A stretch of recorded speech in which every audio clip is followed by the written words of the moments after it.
우리가 그 엔터주 같은 거를 매매할 때 보면 연예인들이 누구냐가 되게 중요하지 않습니까? 이게 참 스테디셀러, 뭐 책도 마찬가지고, 뭐 컨텐츠도 마찬가지고, 엔터 연예인들도 마찬가지고 이렇게 스테디셀러가 참 되기가 참 쉽지 않습니다.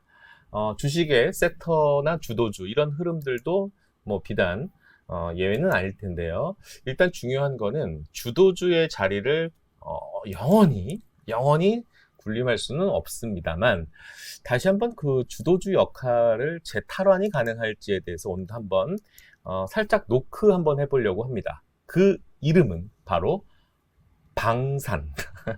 방산의 그 전성기를 뭐 한참 오래전도 아닙니다. 얼마 전까지만 해도 상당히 활활 타오르던 그런 역할을 했었던 중요한 자리매김했던 섹터였죠. 종목을 한번 얘기해보면 이분이 떠오르겠죠. 뭐 풍산, 그다음에 한국항공우주, 현대로템, 또 한화에어로스페이스 이런 종목들 보면 바로 NH투자증권의 이재광 애널리스트 연구원님이 떠오르실 겁니다. 오늘 모셨고 몇 가지 한번 여쭤보려고 합니다. 안녕하십니까? 안녕하세요. 예.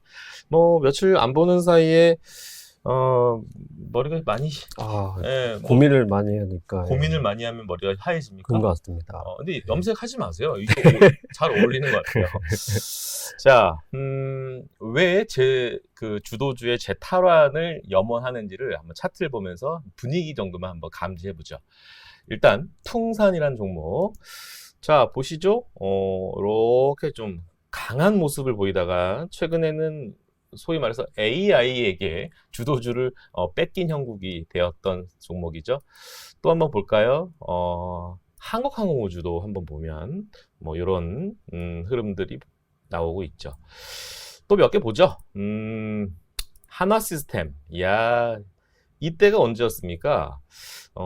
뜨거운 여름 7월 달에 상당히 이거 전고점을 이제 돌파하면서 상당히 새로운 영역으로 돌입하는 건가? 우주항공의 시대로 가는 건가?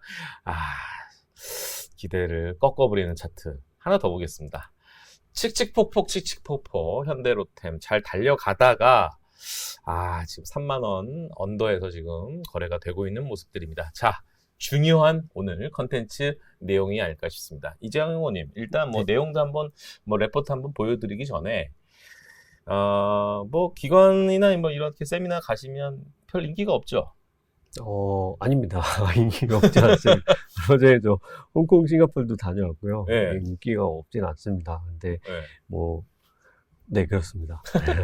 인기가 시들지 않았다는 얘기는 그만큼 다시 한번 기대를 한다는 얘기로 해석이 되는 모습인데 그들은 도대체 무엇을 기다리고 있고 무엇을 어떤 모멘텀 포인트로 투자 포인트를 잡고 있는 걸까? 일단 뭐 두 가지식으로 좀 뭐 표현을 하자면 어떤 걸까요? 핵심은? 사실 고객 투자자분들이야 다 네. 뭐 한두 명이 아니기 때문에 네, 그걸 네. 제가 그리고 제가 모든 투자자를 만나는 건 아니니까 그렇죠.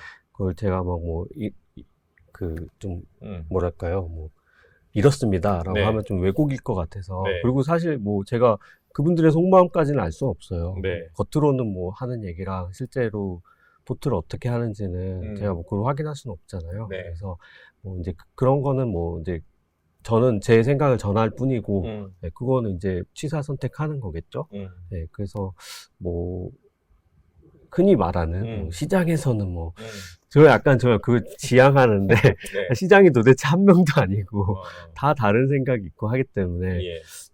얼추 예를 들면 비슷한 생각들은 있을 수 있으나 네. 네, 요새 또 그렇게 단순한 세상도 아니고 복잡하지 않습니까? 그래서 네, 이거는 이제 투자자 본인들이 각자 선택해야 되는 문제다. 그래서 저는 제 의견을 말씀드리겠습니다. 좋습니다. 오늘 그 의견들은 어떤 것들이 있는지 한번 이 종목부터 한번 볼까요? 풍산 어떨까요? 풍산부터 하나씩 네. 레포트 한번 보여주시겠습니까? 풍산은 간단하게 결론만 말씀드리면은 이게 밸류에이션 보시면은 밸류에이션이 되게 싸요. 싸다는 게 뭘 보고 싸다 그러냐?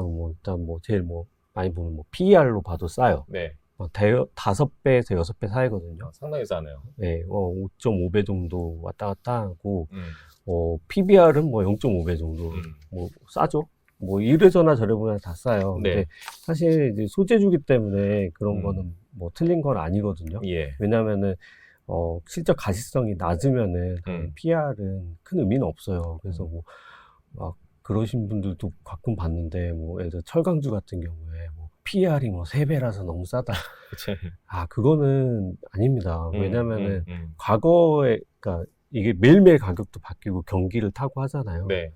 그런 말도 있어요. 예전에 뭐 고퍼에 샀다가 저퍼에 팔라. 뭐 이런 것도 있었잖아요. 그런 건 사실 이제 그런 시클리컬 하기 때문에 네. 그런 건데, 풍산도 원래는 거기에 그 범주에 속하긴 했어요. 왜냐하면은 이제 전체적으로 신동 사업 부분에 이익의 변동에 따라 전체 이익이 많이 바뀌었기 때문에, 그리고 방사는 거의 그냥 약간 깔고 가는 약간 그런 느낌이었거든요. 예. 근데 이제 제가 말씀드리고 싶은 거는 작년, 올해 또 그랬고요. 아마 내년, 내후년 뭐 계속적으로 앞으로의 실적 성장은 방산에서 나올 겁니다. 방산에서? 네, 방산에서 이미 올해도, 그러니까 방산에서 그동안에 깔고 갔다 그러면은 이제 이게 올라가는 그림이라고 보시면 돼요. 근데 그럼 차이가 뭐냐면은, 예. 방산 같은 경우는 가시성이 높아요. 특히 이제 풍산은 포탄을 판매하는 거기 때문에. 포탄? 네. 총알부터 포탄까지. 네, 이거는 거의 이제 계약대로 가는 거거든요. 예. 그렇기 때문에 가시성이 높은데, 가시성이 높은데도 PR이 5배다. 이거는 싸죠. 싸다고 볼 수 있죠. 네, 그게 일단은 핵심이고요. 연구원님, 거기 저 레포트 한 장에 제일 눈에 띄는 단어가 증설이라는 단어거든요. 그쵸. 그래서 그 방산 성장이 뭐 어떻게 나오냐, 이걸 좀 설명을 드리면은, 일단 전 세계적으로 지금 포탄은 쇼티지입니다. 네, 그 이유는 쉽게 설명드리면은, 지금 전쟁이 지금 거의 1년 넘었죠. 1년 반. 그쵸. 18개월 정도 넘어가는데, 이렇게 되니까 그 사이에 이제 전쟁에서 포탄을 엄청나게 썼고요. 그 포탄은 어디서 왔냐? 우크라이나가 갖고 있었던 것도 있었겠죠. 그건 아마 초반에 다 썼을 거고, 그 뒤에 각국에서 다 지원을 했어요. 우리나라도 간접적으로 지원을 한 걸로 드러났죠. 네, 그렇게 했기 때문에, 그러면은 그 각국들이 갖고 있던 것들이 뭐, 어디서 나왔겠습니까? 다 비축하고 있던 것들 보내준 거거든요. 네, 그래서 이제 그런 걸 다시 또 채워 넣어야 돼요. 우리나라도 지금 매우 급하거든요, 사실. 채워 넣는 그런 것들이 일단 필요하기 때문에, 수요가 급증했다, 이렇게 보시면 돼요. 이거를 제가 그냥 숫자로 좀 한번 설명해 주고 싶어서 막 찾다가, 이걸로 설명드리는데, 노르웨이에 남모라는 회사가 있습니다. 이제 남모라는 회사가 있는데, 이 회사를 보면은 작년에 수주 잔고가, 여기 밑에 그래프로 보여드릴게요. 작년에 수주 잔고가 14억 불. 그러니까 이거 제가 14억 불은 이거 이제 환전한 건데, 환산한 건데 14억 불로 전년 대비해서 한 44%가 급증을 했어요. 네, 수주 잔고가 이렇게 늘었다는 거는 2022년에 엄청나게 주문이 들어왔다는 뜻이겠죠. 근데 그만큼 이제 수요가 급증했다라고 이제 이렇게 보실 수 있고요. 그리고 또 하나는 특이점은 그 남모 같은 경우 과거에 평균적으로 연평균 한 700만 유로 정도를 투자비로 썼답니다. 근데 작년에는 1억 유로 이상 썼대요. 이거 이제 증설을 하고 있다는 뜻이거든요. 거의 뭐 평년보다 10배 이상을 쓰고 있는 거죠. 네, 근데 뭐 이렇게 되면은, 이렇게 하면은 공급이 금방 늘고 이게 되느냐? 절대 아닙니다. 이거는 절대 한 회사에서 할 수 있는 문제가 아니고요. 여러 나라, 여러 업체들이 십시일반해야 됩니다. 왜냐하면은 이게 돈도 많이 들지만 한 업체에서 짊어지기엔 리스크가 커요. 왜냐하면 그렇게 다들 큰 회사는 아니거든요. 물론 큰 회사에 예를 들면 뭐 그런 유명한 방산회사 안에 작은 부서로 탄약을 만들기도 하는데, 어쨌든 이게 한 업체에서 하긴 어렵고 나눠서 해야 된다는 게 핵심이고요. 우리나라 같은 경우는 풍산이 당연히 동참을 할 겁니다. 그래서 그거를 이제 설명드리면, 국내는 증설을 할 거고요. 폴란드에는 새로 공장을 지어줄 겁니다. 지을 겁니다. 그래서 이제 이거는 거의 뭐 언론 같은 거 봐도 폴란드에서는 이미 정부에서 요청을 했고요. 요청을 한 상황이고, 이유는 향후에 폴란드는 K2 전차, 우리나라 거 K2 전차만 1000대를 쓸 거고요. K9 자주포는 670대를 운용합니다. 그럼 여기에 들어가는 탄들이 필요하잖아요. 여기에 들어가는 탄들을 이제 지원해주는 그런 공장이 필요하다. 이거는 지금 진행 중이고요. 우리나라 같은 경우도 지난 분기 실적 발표 때 공식적으로 회사에서 밝혔기도 했지만, 대구경 포탄 증설을 검토 중이다, 이렇게 밝혔어요. 근데 네. 근데 연구원님 잠깐 제가 말씀 끊어서 죄송한데 네. 지금 저 스케줄대로 가면 네. 당연히 우리는 숫자, 네. 실적에 대해서 일단 한번 상상을 해볼 수가 있는데 네. 지금 연구원님의 자료 그 오른쪽 그 숫자로 된 그 표 보면 네. 2023년, 그거 2024년 제가 설명드릴게요. 예, 여기에는 예. 이런 게 들어가 있지 않습니다. 아직 공식적으로 하지 않았는데 제가 그거를 할 아예 수는 그냥- 없죠. 제가 말하는 가능성이 높다는 뜻이고요. 가능성이 높기 때문에 그리고 예.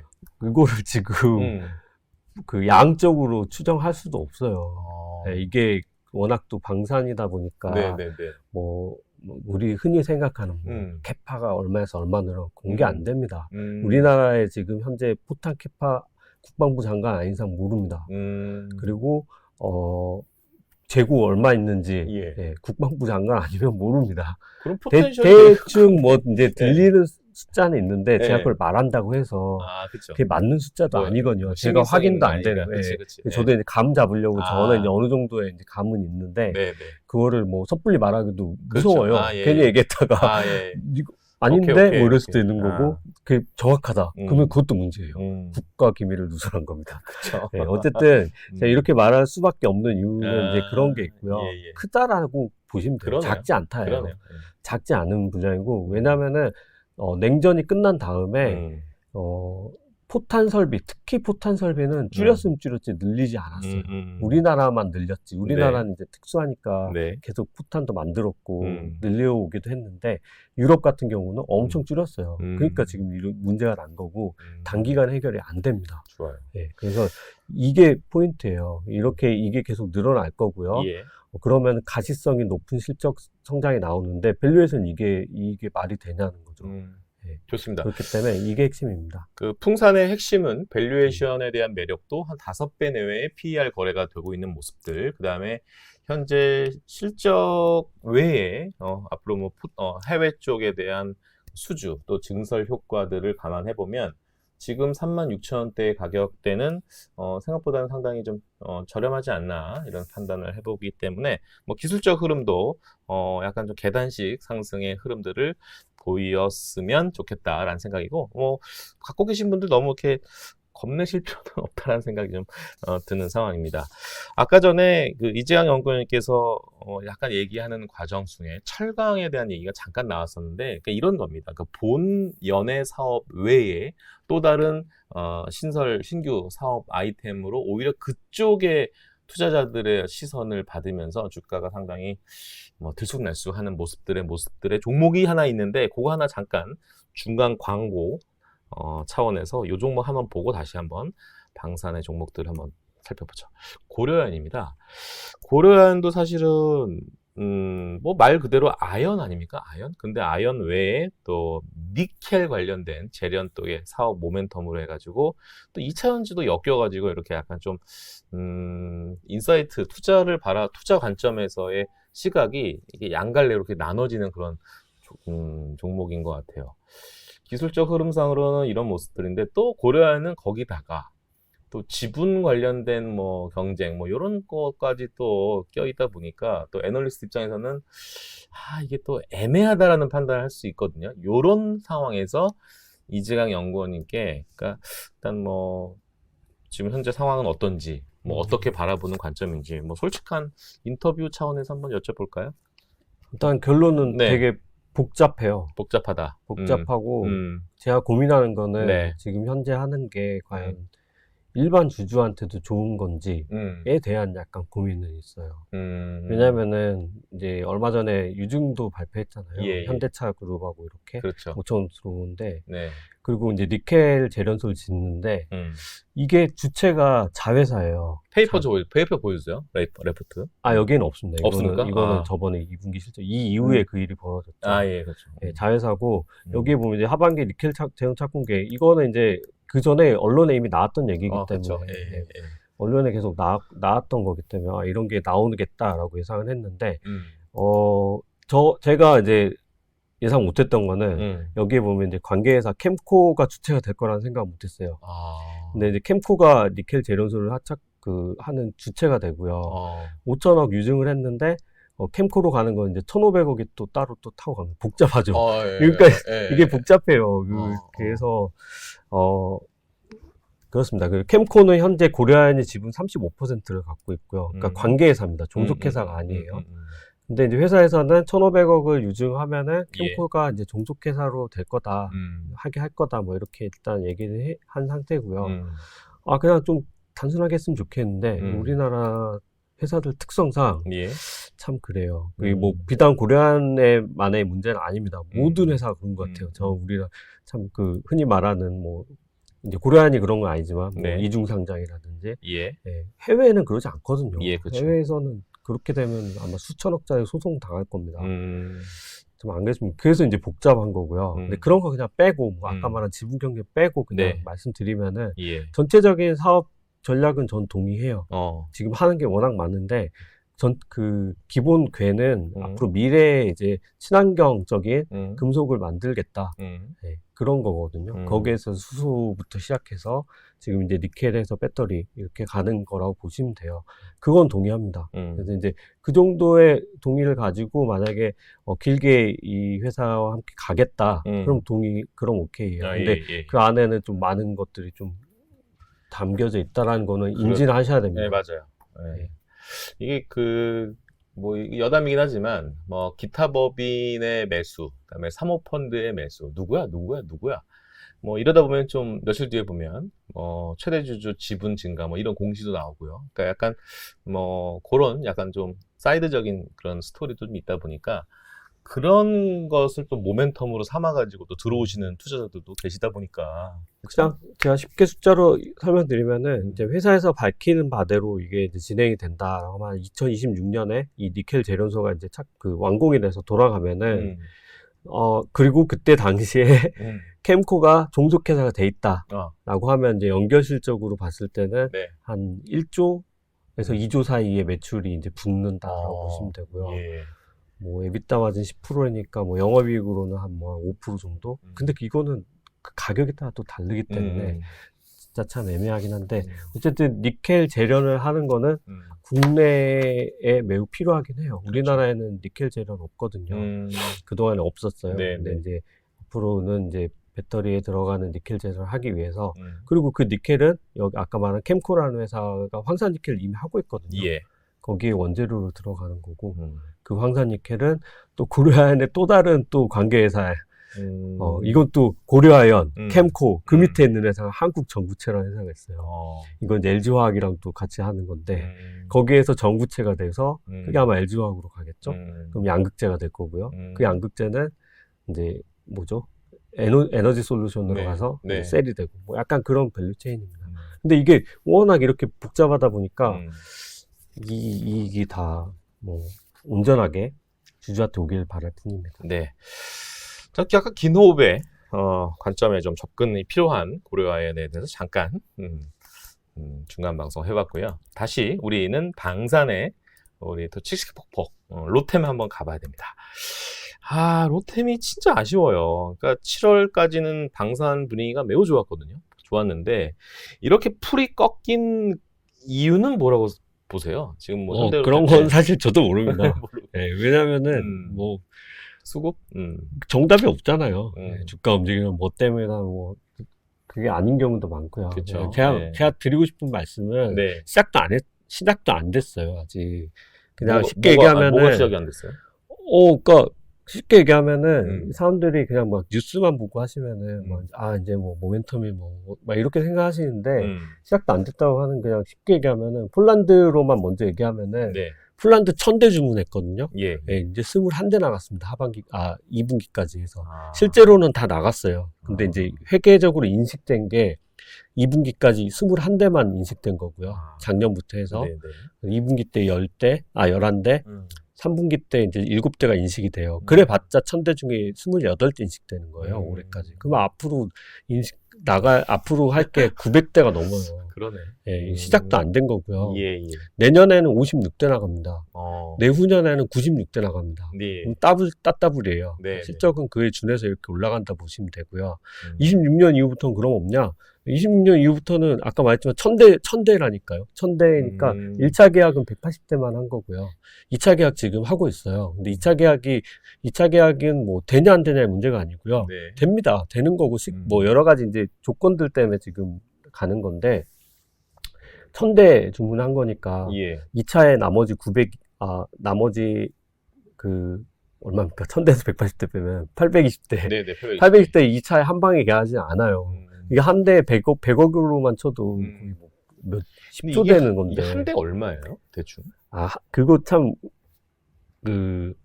이것도 비밀. 네, 아니요. 비밀이 아니고 의미가 없는 게, 네.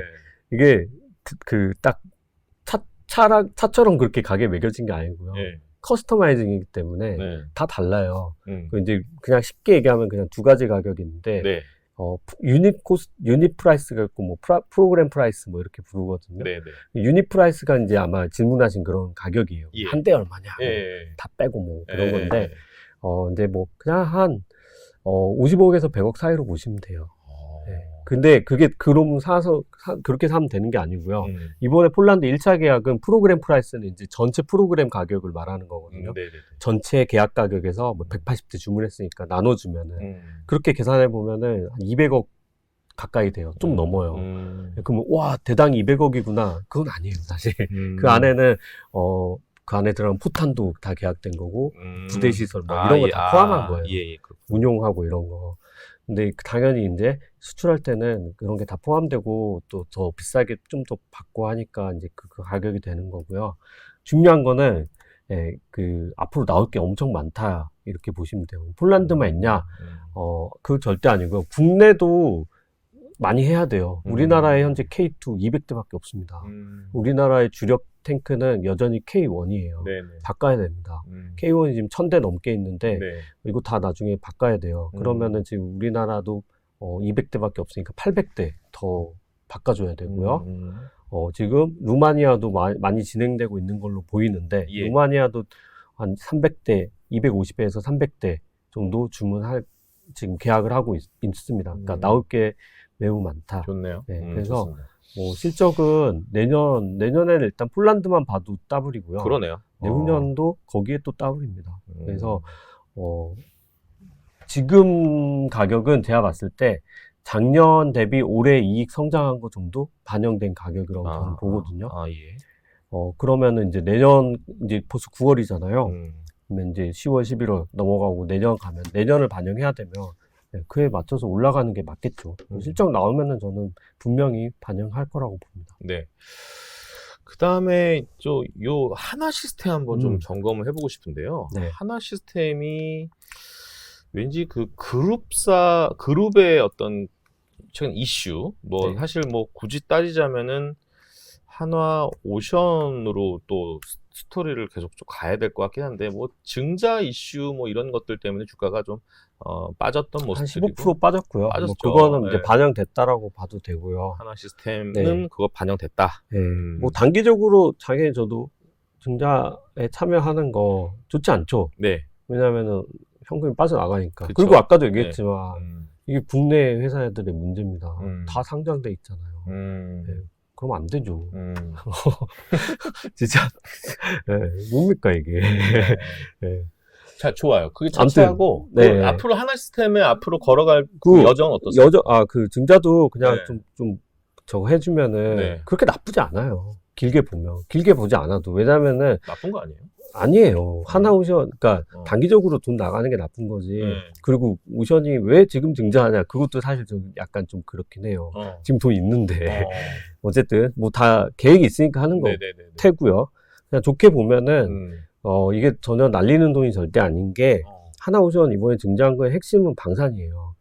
아, 그래요? 네, 방산 중에서도 잠수함이 제일 크고요. 이제 그런 거를 더 하겠다. 지금 아마 뭐 이미 물밑 계약이 있으니까 이런 걸 하겠죠. 뭐 폴란드도 있고 지금 캐나다도 있고 뭐 다 있는데 그렇게 될 경우에 이제 하나오션이 잠수함을 수출한다. 그 안에 들어가는 거에 핵심을 하나 시스템에서 합니다. 그 해양 시스템이라 그래서요. 요새 현대 무기 체계는 사실 안에 핵심이 그거를 운용하는 시스템들이에요. 네, 그 하나 시스템에서 하기 때문에 당연히 그거 갈 때 하나 시스템께 들어갑니다. 그렇게 되면은 충분히 긍정적이니까 뭐 완전 나쁜 건 절대 아닙니다. 네. 하나 시스템은 저기 보면 가치성 높아지고 있는 신사업들이라고 하면 마지막 단락 저거 조금 부연 설명 좀 가능할까요? 네, 이거 그냥 간단히 말씀드리면은 그렇습니다. 제가 아는 선에서는 국내에서 이 항공우주 이런 신사업들, UAM하고 우주 관련된 거 속된 말로 찌는 하나 시스템이고요. 근데 주가는 오히려 뭐 그냥 이름에 뭐 그런 관련된 이름이 붙은 회사들이 막 되게 날아가고 그러는데 절대 찌는 하나 시스템입니다. 다른 회사는 아니라고는 하진 않을게요. 예, 자, 근데 진짜 이거는 확실하고요. 예, 일단 뭐 UAM 같은 경우는 오버웨어 통해서 지금 하고 있고 모멘텀이 있습니다. 이런 신사업들은 최소한 1, 2년? 그러니까 올해 포함하면은 2, 3년일 수 있겠죠. 내년, 내후년까지는 이게 펀더멘탈하게 그 영향을 나타내기는 어려울 거예요. 네, 이게 당장 막 뭐 이렇게 해서 뭐 이익이 얼마고요. 이렇게는 안 될 거예요. 모멘텀이 2, 3년 동안 모멘텀일 거고요. 그 이후에 이제 실적으로 연결이 될 거라고 저는 보고요. 모멘텀도 그렇게 그런 뭐 별거 아닌 게 아니다. 일단 UAM은 9월 말에 조립이 끝나고요. 2, 3개월 정도 지상 테스트 할 겁니다. 그러면 한 연말 내년 초에는 이제 초도 비행을 한 그런 모멘텀들이 있고요. 볼 수 있겠네. 네, 그리고 위성 같은 경우는 이거 자료 쓰고 그 다음에 이미 나왔는데 방위사업청에서 지금 민간 저궤도 위성을 하는 군 네트워크 사업 말이 어려운데 그냥 흔히 아시는 스타링크 같은 저궤도 위성을 가지고 군용 네트워크를 만들겠다는 거 신속 개발 사업을 하고 있어요. 2월에 이미 공고를 했었고요. 며칠 전에 지난주 금요일에 아마 나왔는데 이제 입찰 들어갑니다. 그래서 이제 입찰하세요라고 나왔어요. 여기에 입찰을 할 회사는 전 세계적으로 스페이스X랑 원앱밖에 없습니다. 당연히 저는 원앱과 하나 시스템이 된다라고 보고 있고요. 이런 모멘텀들도 많아요. 그래서 뭐 이게 뭐 좀 일반 많이들 모르세요. 근데 그래서 막 원앱하면 막 뭐 다른 게 뭐 이렇게 주가가 가는데 인텔리언 테크 그게 제가 그렇게 얘기 안 할게요. 근데 그냥 이렇게 하면은 하나 시스템은 원앱의 주주입니다. 그냥 주주가 아니고 이사의 의결권을 갖고 있어요. 보드 멤버입니다. 그리고 원앱은 지금 합병 중이에요. 맞아. 원앱 합병 중이고요. 9월 말에 끝납니다. 이것도 9월 말에 유텔셋 임시 주총한 다음에 딜 끝나요. 그러면 이제 신설 법인이 생겨요. 이름을 뭐 아마 바꾸겠죠? 원앱 상장할 거 아니에요? 유텔셋은 이미 상장사예요. 그러니까 이제 우회 상장 같은 거죠.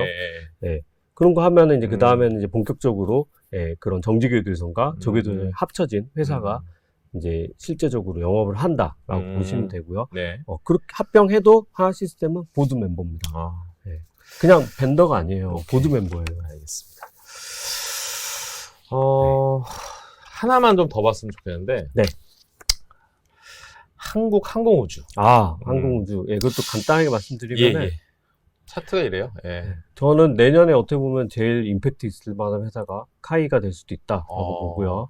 그냥 간단하게 그겁니다. 제일 핵심은 내년에는 아마 미국의 해군 훈련기 교체 사업이 이제 수면 위로 나올 거고요. 저는 될 가능성이 높다라고 봅니다. 그렇기 때문에 사실 이제 주가는 그 전에 갈 거예요. 항상 그렇지만. 그리고 결정이 나면은 돼도 빠지고 안 돼도 빠질 거예요. 이제 되면은 세론으로 빠질 거고 안 되면도 이제 빠지겠죠. 저는 될 가능성이 높다고 봅니다. 이게 근데 뭐 정확한 일정은 당연히 이런 거는 아직 안 나옵니다. 근데 이제 미 해군이 2028년부터 신규 훈련기를 받아야 되는 일정이다라는 점을 감안했을 때는 최소 내년, 늦어도 내후년에는 결정을 해야 됩니다. 그래야지 준비를 해서 28년부터 이제 납품을 할 수 있거든요. 머지않았다. 엄청난 딜이 오고 있다. 근데 카이도 뭐 계속 얘를 이제 호시탐탐 노리는 애들이 많잖아요. M&A 측면에서. 뭐 그거는 예측할 수 없는 범위니까. 그런 것도 나오면은 주가는 좋죠. 주가는 좋죠. 지금 가격이면 정말 사기 좋은 가격이다. 자, 화면 좀 바꿔주십시오. 오늘 뭐 밤샐 것 같은데 뭐 더 이상 여기서 딱 잘라야 될 것 같습니다. 한국항공우주까지만 다뤄보고 네. 나머지 종목들에 대해서도 많죠. 방산 쪽에 편입되어 있는 네. 종목들이 많은데 일단 분위기만 오늘 좀 파악을 해보니까 나쁘지 않다. 이 정도 조정 받았으면 오히려 찬스다라는 생각을 받았습니다. 너무 핫한 아이, 그래. 그런 곳에만 가지 마시고요. 네. 그런데 가면 다칩니다. 네. 그러니까 약간 좀 그러니까 테마 많이 회자되지 않는 곳에 기회가 있습니다. 참 이게 참 애널리스트들이 참 힘들어요. 그러니까 뭐냐면 저기 연구실에서 항상 연구만 하던 이런 그 사람 입장에서 오히려 바깥에서 이렇게 요즘 유튜브나 뭐 이런 쪽에서 너무 이렇게 뇌피셜로 이렇게 뭔가 진실도 아닌 그 팩트 중심으로 이렇게 자기 것인 마냥 이렇게 해서 인기몰이가 되는 그런 거에 대해서도 상당히 힘들어 하시는 저도 분들이 그렇게 하면 진짜 잘할 자신 있어요. 그렇게 하면 안 돼. 근데 저희는 그렇게 못하죠. 저희는 법을 못 가. 준수하면서 해야 되기 때문에. 다시 한번 우리 또 마음을 좀 진정하실 필요가 있고 다시 한번 또 스터디 모드로 들어오셨으면 합니다. 자, 오늘 방산의 뭐 특집은 아니지만 뭐 조금 좀 힘들었던 섹터이잖아요. 단기 뭐 기존 주도주 AI 뭐 이런 거 편입되지 못하다 보니까 조금 소외된 맛이 좀 있었는데 잠깐 좀 체크해봤더니 괜찮아, 잘 되고 있어, 뭐 이런 정도의 느낌만 오늘 파악해도 괜찮은 성과가 아니었나 싶습니다. 자, 오늘 여기서 마무리하고 식사 맛있게 하시고 뭐 주식 매수는 언제? 몰라요. 그거는 모르고 각자 판단에 맞게끔 하시면 될 것 같습니다. 추석이 다가오는데 어디 갔다 오시죠? 그죠. 네, 가야죠. 잘 쉬시고 네. 다음 또 4분기에는 또 방산 좀 약간 좀 인덱스한 레포트 또 내실 거 아닙니까? 네. 그때 다시 한번 또 요청드리겠습니다. 네. 네, 식사 맛있게 하십시오. 감사합니다. 감사합니다.